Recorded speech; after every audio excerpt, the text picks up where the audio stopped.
How to replace a window screen. Now, I'm already about almost done, but what you want to do, this little rubber piece here, you want to take like a flat blade screwdriver and just peel that up. It's just like a little weather stripping, I would call it, and you just want to kind of walk with it while peeling it up. Go around the corners and just kind of follow it. You can see this is a weather stripping, I guess I would call it that. You just want to peel that up. Now what I did after I got this piece off here, took a little flat blade screwdriver right between the cracks here. I just started pulling the screen up. Now since yours is already ripped, I'm assuming it don't matter if you start ripping it more since you're going to be replacing the screen on it. So I finally got the old screen off, which is right here. The reason why I replace it is because there's a rip right there.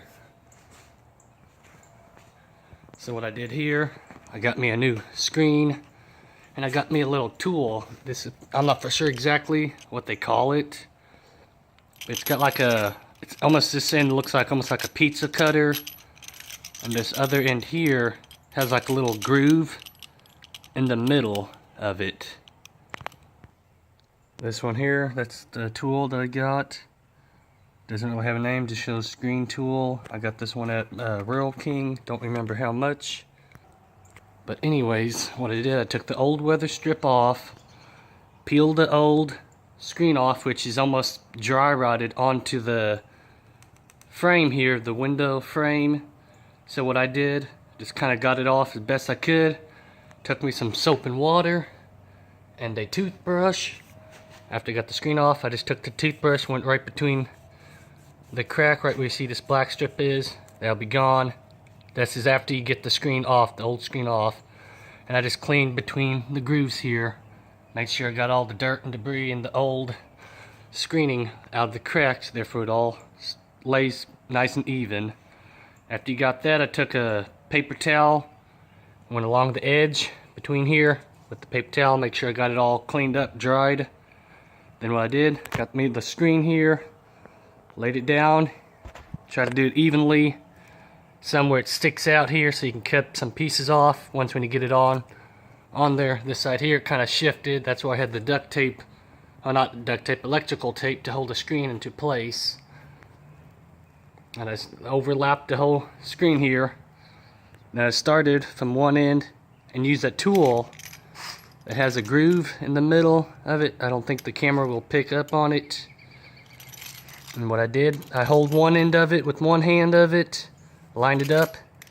All you just want to do, I push down kind of hard on it, and you just kind of want to work your way around it. Now on the corners here, obviously you can't make the corners, so what I did, I took my flat blade screwdriver and gently pushed down onto the corners where it's in all the way.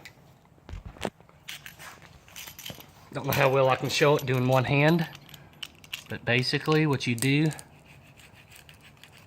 is almost like that. But you want to hold this end here and get it lined up to the hole.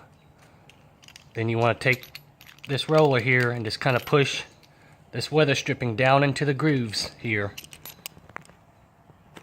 You want to do that with this whole weather stripping of it. Alright, here's the process so far. So I'm just right about here that I still need to go on. After you get that on, what you want to do, maybe take like a razor blade or something and just cut the rest of the excess screening left, and just cut this extra piece off once when you get the weather stripping on, or whatever you call that. And after that, you should be good to go. Also, as I am doing this, I am pulling on the screen to make it tighter while I am pushing this down into the groove. Therefore, the screen doesn't move back and forth. It's got tightness on it, doesn't have really any play into the screen. And now it is finished. Now what I did to get the edges off, like I was saying, just took my little box cutter knife, and what I did, I angled it towards the frame. You don't want to angle it towards the screen, angle it this way. And I just slowly glide along here just enough to trim the edges off of it. So make sure you got the blade angling towards here. You don't angle it that way and end up cutting the screen, then you would have to restart all over again. So I had it angled this way throughout the whole screen. And here's, like I said, the leftover edges of it. So now the screen is ready to be put on.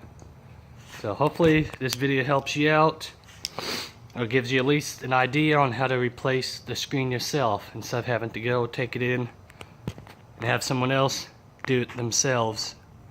So thanks for watching.